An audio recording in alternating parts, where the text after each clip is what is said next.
Alors bonjour à toutes et à tous, j'espère que vous allez bien, que ce soit en présentiel avec Jean-Baptiste ou alors en ligne avec nous. Je suis ravie de vous retrouver pour ce meet-up qui est un peu spécial parce que c'est, du coup Jean-Baptiste Harouet qui va l'animer, qui est consultant chez Extia et qui avait rejoint nos équipes en 2022, en tant qu'administrateur système réseau, chez Orange. Depuis son arrivée, Jean-Baptiste avait manifesté déjà un intérêt pour la communauté green tech et pour le domaine de manière générale. Il a déjà participé à 3 meet-up et cette fois-ci, c'est lui qui prend la parole donc pour un meet-up d'introduction à l'écotechnologie dans le contexte de l'ASR, donc de l'administration système et réseau. C'est un meet-up d'introduction qui donnera lieu à d'autres modules un peu plus techniques plus tard, mais il va vous en parler lui-même. Que ce soit en présentiel ou en distanciel, n'hésitez pas à interagir donc avec Jean-Baptiste dans le chat et à poser vos questions avec l'onglet qui est prévu à cet effet. Je vous laisse donc entre les mains de Jean-Baptiste et je vous souhaite à toutes et à tous un très bon meet-up. Merci Marie-Hélène.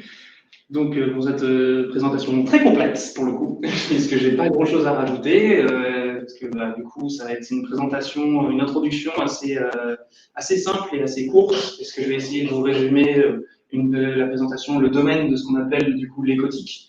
Donc c'est l'écotechnologie de l'information et de la communication, qui est donc du coup mon cœur de métier, l'informatique, et qui du coup se développe surtout pour moi dans l'infrastructure. Donc tout ce qui touche au matériel, tout ce qui touche à l'administration et au réseau. Voilà. Je vais me passer les diapos. Voilà. Pour commencer, du coup, je vous propose qu'on ait tous en tête les mêmes définitions et la même vision de deux termes, l'écologie et l'écotique en question. L'écologie, pourquoi je vous laisse la définition? Parce que très souvent, en ce moment, on entend parler beaucoup d'écologie à droite, à gauche, et chacun la redéfinit un petit peu à sa sauce en fonction de ce qu'il veut. C'est notamment eu quelques scandales, notamment avec les greenwashing, où on entend par exemple parler de Total qui veut faire de l'écologie, mais qui entre-temps fabrique d'autres infrastructures destructrices. Donc, pour parler de l'écologie et savoir ce que c'est, j'ai repris la définition. Les sources seront à la fin. Donc, la science écologique, c'est l'étude des êtres vivants avec leur environnement. Donc, c'est autrement dit l'ensemble des êtres vivants en étude avec leur écosystème. Basiquement, c'est de comprendre qu'est-ce que l'espèce en question fait avec son environnement et les ressources qui lui permettent de créer de l'activité. Pour les humains, c'est très connu qu'on utilise les ressources qu'on trouve dans le sol pour en faire des appareils, pour en faire différentes choses qui nous permettent à tous d'évoluer dans une société où, globalement, on peut tous se sentir mieux et qu'on n'a pas de faim.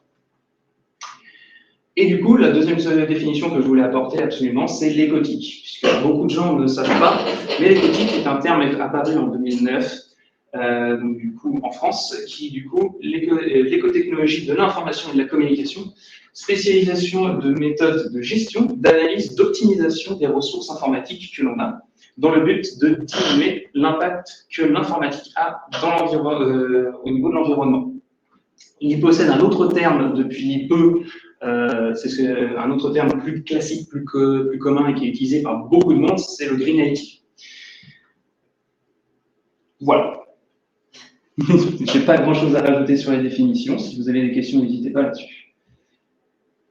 Donc du coup, maintenant qu'on a défini ce que c'était que l'écotique, qu'est-ce qu'il peut nous apporter dans l'administration système et réseau? Sur quoi il va toucher exactement?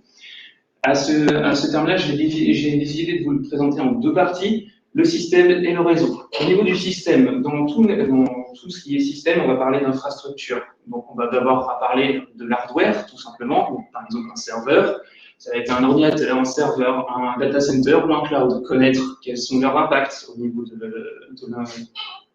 l'environnement, comment on le fait pour la construire, comment on fait pour le construire, est-ce que ça coûte, est-ce qu'on a du CO2, est-ce qu'on va redégager du CO2 énormément à l'exploitation, à l'utilisation? Si oui, comment on diminue ça?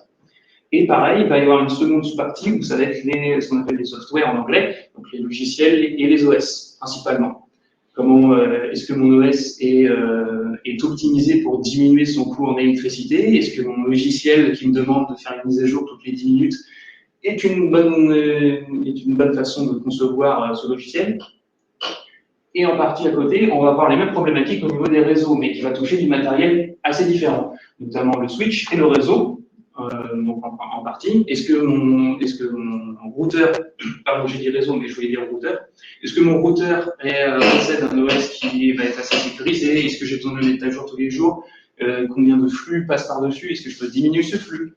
Etc. Et pareil, on va avoir tout ce qui va être en grande partie les OS de ces routeurs, parce qu'ils ne fonctionnent pas tout simplement uniquement par logique, ils ont besoin d'un OS.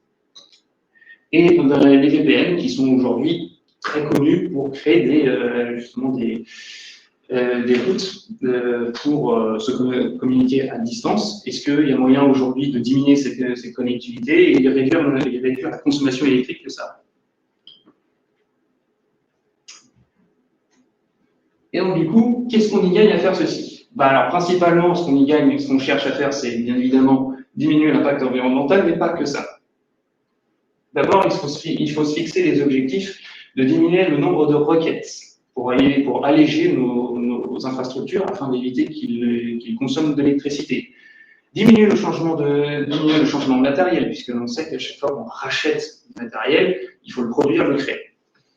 Et construire et évoluer en fonction des besoins, c'est-à-dire que lorsqu'on est responsable d'une infrastructure, d'une entreprise, généralement on a besoin d'un serveur, on va évoluer, on va avoir tant de postes. Est-ce qu'on va devoir, d'ici 5 ans, tout changer parce qu'il y a une garantie qui nous oblige à le faire, etc., etc.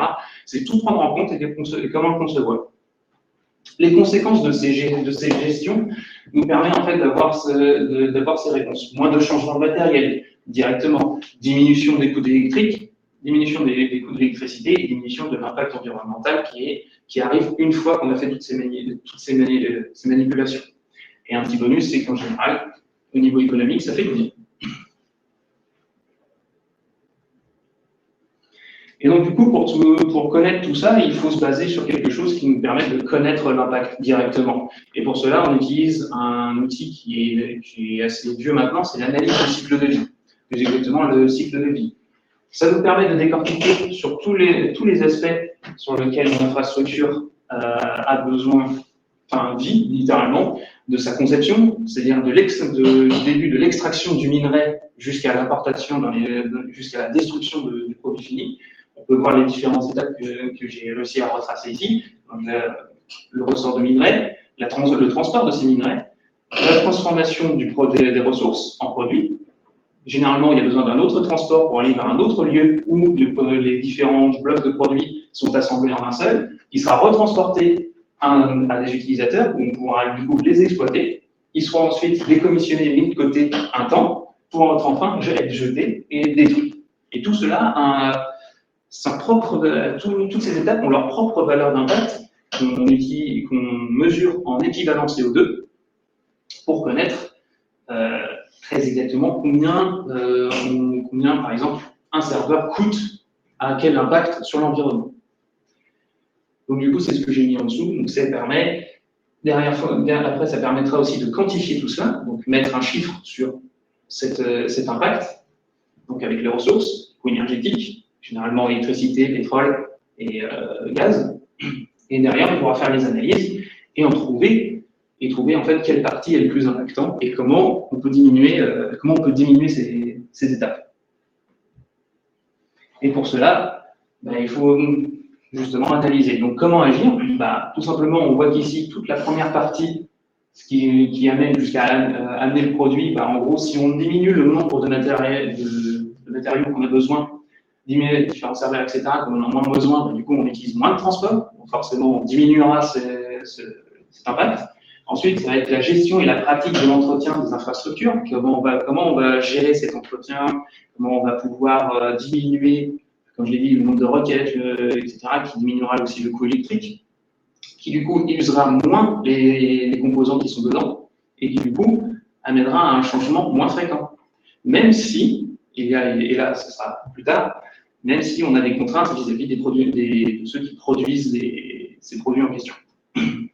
Et derrière, ça amènera du coup à moins de destruction, puisqu'aujourd'hui, le matériel informatique est très très peu recyclé, à l'instar de certains téléphones portables qui, du coup, peuvent être recyclés jusqu'à 70%. Les serveurs, on est aux alentours de 30 à 40% en fonction du serveur en question.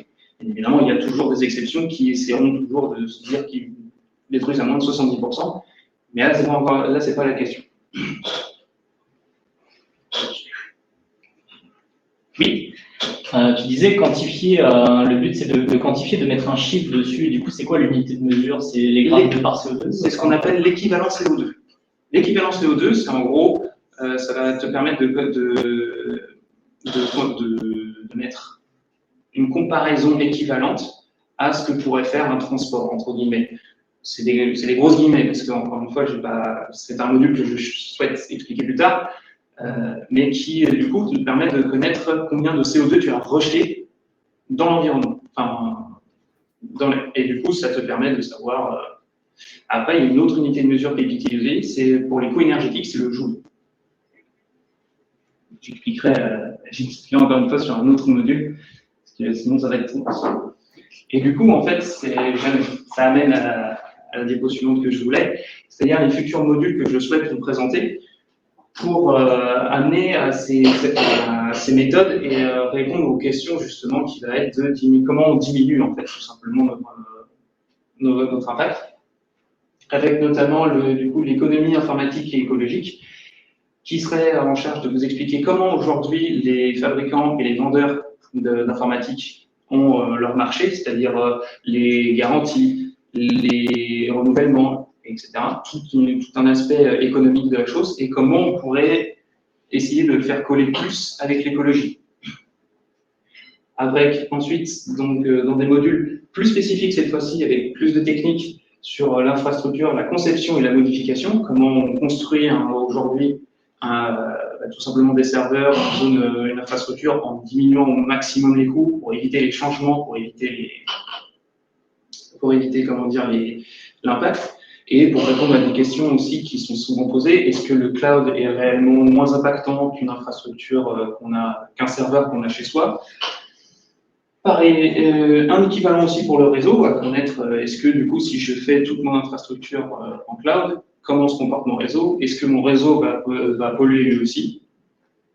Et derrière, le flux et les quantités de données, puisque comme on le sait aujourd'hui, toutes les données sont écrites dans des bases de données, peu importe où elles se trouvent, et comment on peut encore une fois, faire en sorte de diminuer. Vous avez tous entendu parler du fameux mail qu'on laisse dans sa boîte mail, qui est écrit quelque part. Généralement, si c'est un Gmail, ça va être dans les data centers de Google. Si ça va être un Outlook, pas exactement un Outlook, mais plutôt Microsoft Office, ça va être dans les data centers Azure. Est-ce que, du coup, le fait que je laisse, est-ce que c'est vrai que ça consomme beaucoup d'énergie, etc. Et est-ce que c'est vrai que ça consomme, est-ce que ça a un impact aussi? Pour ceux qui souhaitent avoir des réponses au plus vite et qui souhaitent me contacter ou même m'aider dans mes recherches, je vous laisse du coup mes contacts pour ceux qui veulent. J'ai malheureusement pas la réponse à tout, mais j'essaierai au mieux de vous aiguiller sur les recherches que je peux faire dessus et au moins et vous répondre aussi sur la question. Pour ceux qui veulent savoir sur quoi j'ai pris mes informations à l'heure actuelle, c'est très simple, ce sont les sources que j'ai mis. Donc on a l'ADME qui m'a amené sur l'analyse de cycle de vie et sur sa définition, qui est du coup tout simplement une partie, c'est l'association, enfin pas une association, c'est un organisme de l'État. C'est un organisme de l'État qui définit, qui se charge justement des analyses de cycle de vie de beaucoup de choses. Ils sont connus en ce moment parce qu'ils ont raté une analyse de cycle de vie sur les chaudières. Mais sinon, ils ont une partie informatique qui est bonne, pour le coup. C'est l'agence de transition écologique. Oui, voilà, merci, l'agence de transition écologique. Je le dire. Et sinon, j'ai principalement pris des définitions sur Wikipédia qui ont été vérifiées. Et aussi Légifrance qui fait des articles sur justement ce qui s'appelle le Luminati, mais que moi je préfère appeler écotique pour un aspect plus professionnel et qui fait moins greenwashing justement. Merci Jean-Baptiste. On a pas mal de questions ici en ligne. Et juste avant, pour rebondir sur les contacts que tu as donnés, du coup, on a créé un Slack. Oui. justement pour les sujets que tu vas aborder écotiques dans la SR, qu'on va vous mettre dans le chat si jamais vous voulez rejoindre ce Slack-là. On partagera un maximum d'informations, de ressources et surtout, vous pourrez savoir quand auront lieu les prochains modules de Jean-Baptiste. Et si ça te va, Jean-Baptiste, on commence avec une première question. Allez-y, il n'y a pas de souci. Alors, on a eu une première question de Ronan qui rebondissait sur l'une de tes slides et qui te demandait si finalement il ne valait mieux pas améliorer les requêtes plutôt que de les supprimer uniquement. Parce que si elles sont là, c'est pas pour rien selon lui. Tout à fait. Il y a beaucoup de requêtes qui ne sont pas là pour rien et qui méritent d'être optimisées, entre guillemets, les faire diminuer au niveau de ce qu'on appelle les trames, au niveau de la communication. On peut, sur une trame qui utilise les 64 bits, peut-être qu'on peut changer le format pour qu'elle soit plus petite et qu'on ait besoin de moins envoyer. Ça marche aussi. Le but reste toujours le même, c'est d'utiliser des méthodes pour qu'on évite d'utiliser plus d'électricité qu'on ne le doit. Il faut toujours chercher à diminuer cette quantité d'électricité. Donc le plus simple aujourd'hui, le plus simple que l'on connaisse, c'est d'éviter de l'envoyer, mais si elle est nécessaire, effectivement, peut-être trouver à développer un autre format ou même une autre technologie qui nous permette de diminuer ce coût. Merci pour ta réponse. Après, après j'ai deux questions. C'est sur le cycle de vie. J'ai une première question de Vivien qui te demande si le cycle de vie inclut la réparabilité des produits. Parce qu'il explique qu'en ce moment, on entendait parler de l'accès facile aux batteries de certains appareils pour réduire l'obsolescence. Alors oui, tout à fait. Là, c'est par rapport à la loi qui a été votée, donc du coup, il y a, je crois, une semaine ou 2 semaines au niveau européen qui oblige désormais les téléphones portables à dissocier, les fabricants de téléphones portables doivent dissocier le bloc de la batterie des cartes mères, qui ont le droit de les fusionner et qui offrent une plus grande réparabilité. C'est tout à fait le cas, du coup, pour l'analyse de cycle de vie, en fait, va mettre ça dans ce qu'on appelle la production et l'utilisation. Puisqu'en fait, on met le produit, on continue d'utiliser le produit, on fait juste la réparation. On doit l'inclure dedans parce que la réparation peut être aussi impactante. Et il faut le prendre en compte. Parfait. Et du coup, l'autre question, le cycle de vie. Le cycle de vie que tu as présenté tout à l'heure, c'est le cycle de vie de la fabrication et de l'utilisation. Mais est-ce que ça intègre aussi les impacts en termes de coûts que cela engendre? Ça, c'est la question d'Emmanuel qui avait donné un exemple d'une appli sur téléphone qui va entraîner une utilisation plus fréquente du téléphone et donc une recharge du téléphone plus régulière et donc un besoin d'électricité plus grand, des centrales à dimensionner, etc. Alors ça, c'est tout à fait juste. Celle que j'ai présentée, c'est schématique. Hein. C'était fait pour vous montrer à peu près à quoi ça ressemble. La mienne, c'est moi qui l'ai faite. Elle est pas complète parce que déjà, j'ai pas quantifié j'ai pas pu trouver en fait les ressources pour quantifier encore la production, les extraits de minerais, la fonderie, etc. Mais il est vrai l'analyse de cycle de vie s'applique à absolument tout ce que l'on veut, mais qu'il faudra toujours prendre en compte. Effectivement, pour un logiciel, le logiciel va prendre en compte le temps de sa création, du coup, le temps où les développeurs en question utilisent leurs propres ordinateurs pour du coup la concevoir, ça nécessite un coût électrique, donc qui sera elle aussi utilisée, elle aussi aura besoin d'être produite l'électricité par quelque chose. Donc généralement en France, nous on ne s'inquiète pas trop parce qu'on a beaucoup de nucléaire, mais donc du coup c'est de l'énergie décarbonée, mais c'est aussi à prendre en compte. Et effectivement, pour un logiciel, après, quel est l'impact qu'il a sur le téléphone? Est-ce qu'il l'utilise plus souvent? Est-ce qu'il va le casser aussi, le téléphone? Voilà, d'un niveau software. Donc après, c'est un peu ce que je présentais sur la slide où je disais que l'écotique prend en compte aussi l'aspect logiciel et OS. Donc effectivement, hein, si la question c'était de savoir si un logiciel peut avoir une analyse de cycle de vie et doit répondre à une analyse de cycle de vie, oui, c'est tout à fait ça. Et on a une nouvelle question d'Emmanuel. Après, si vous en avez en présentiel aussi, n'hésitez pas parce que du coup, je ne pourrais pas les voir. Donc, il se pose une grande question, Emmanuel.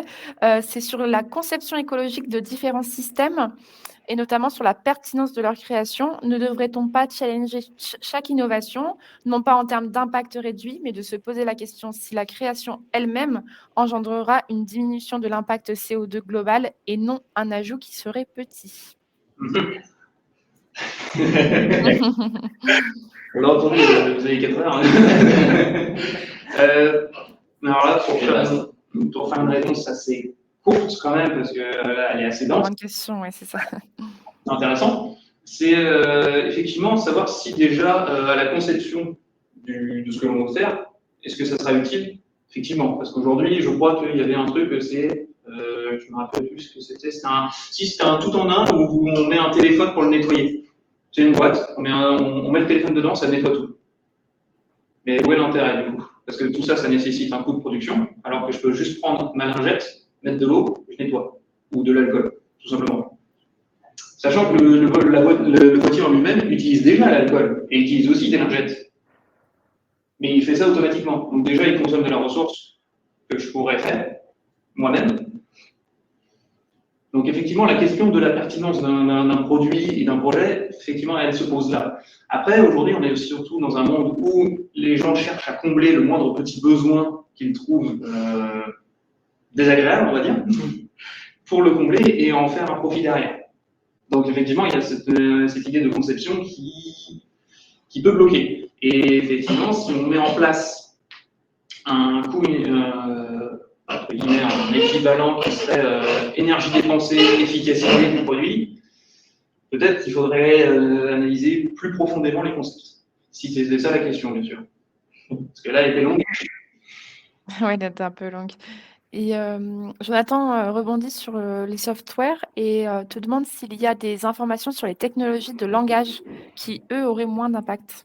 Alors, oui, tout simplement, en fait, moi, là où je peux répondre à ça, parce que là, ça rentre plus dans le développement et c'est pas trop mon sujet, mais par exemple, il y a beaucoup il y avait beaucoup de TikTok et autres qui montraient des codeurs, des développeurs qui disaient comment un langage dit bonjour, tout simplement, mais affiche le mot bonjour.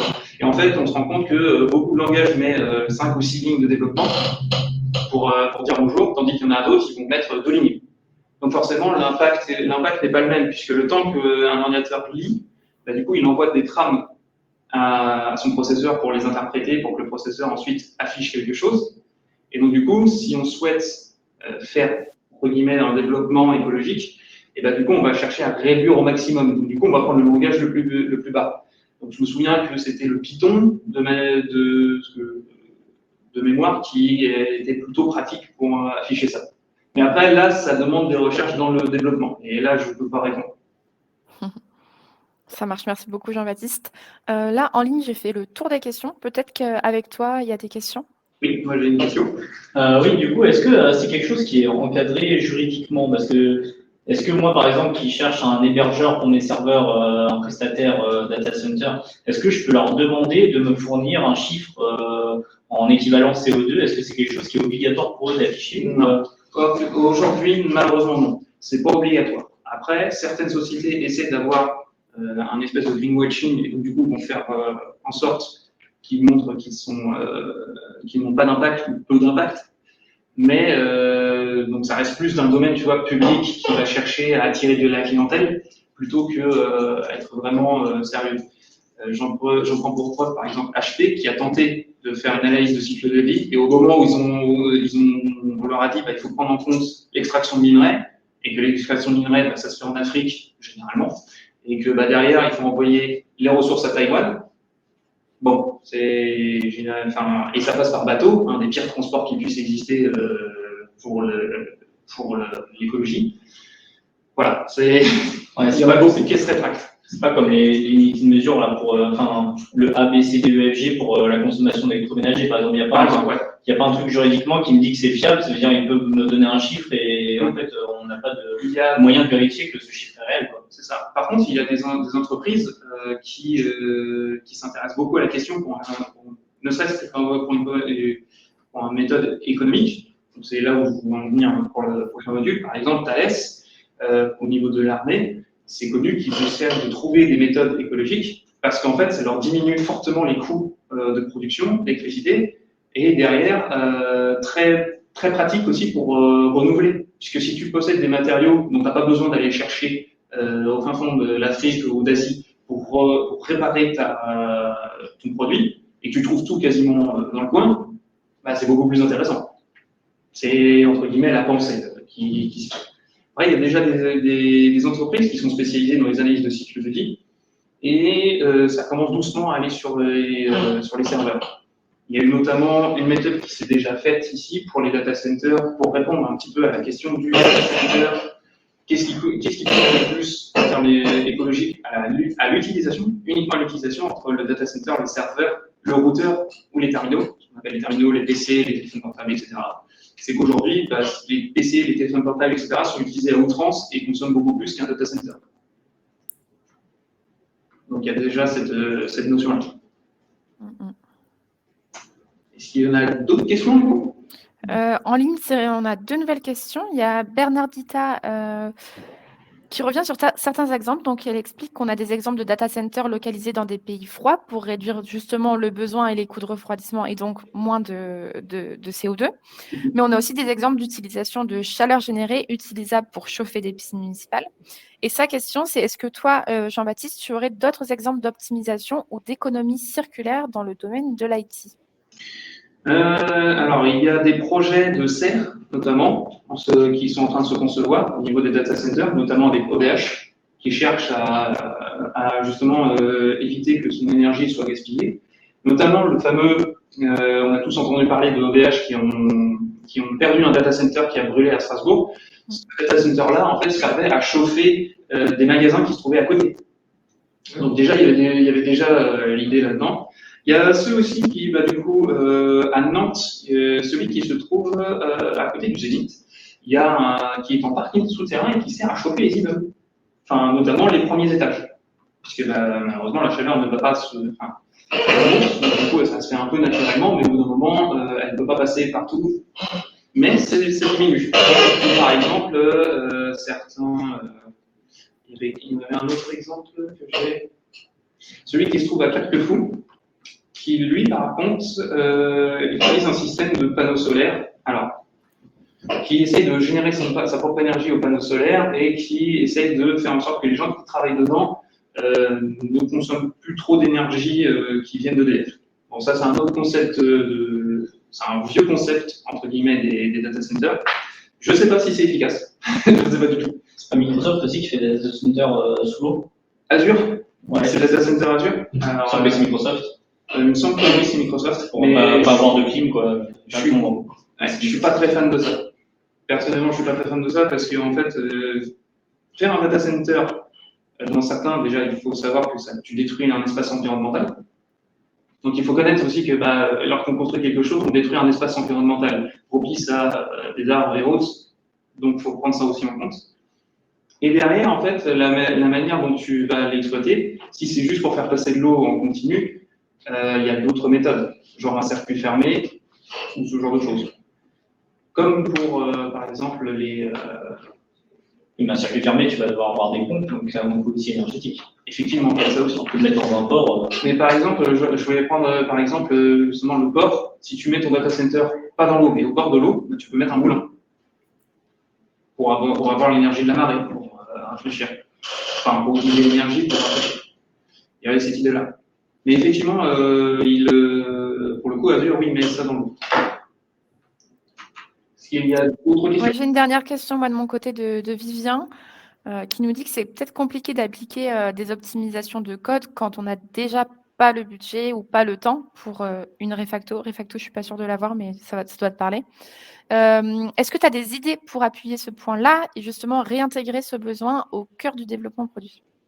Alors là, c'est plus dans le domaine de la recherche, effectivement, pour générer un nouveau code. Pour le coup, là, je sèche complètement. Je ne peux pas répondre à la question tout de suite. Après, pour développer les codes, je pense que ça reste plus un domaine de développement que de développeur pour le coup, et que moi, je suis incapable de répondre à ça. Désolé. Il te remercie quand même. Il y a encore des questions en présentiel ou du coup on a fait le tour?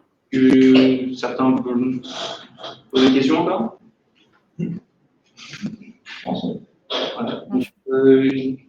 pense que ça.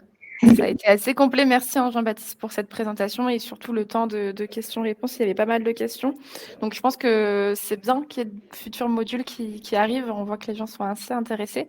Donc, je ne sais pas si vous aviez vu, hein, dans le chat, et peut-être que Jean-Baptiste, tu pourras le partager à ceux qui sont en présentiel, le Slack commun où on pourra justement échanger tous ensemble sur ces sujets et vous prévenir des prochains modules qui arrivent. Pour nous, du coup, ce sera tout. Et du coup, un grand merci à toi, Jean-Baptiste, et à tous ceux qui ont participé à ce meet-up.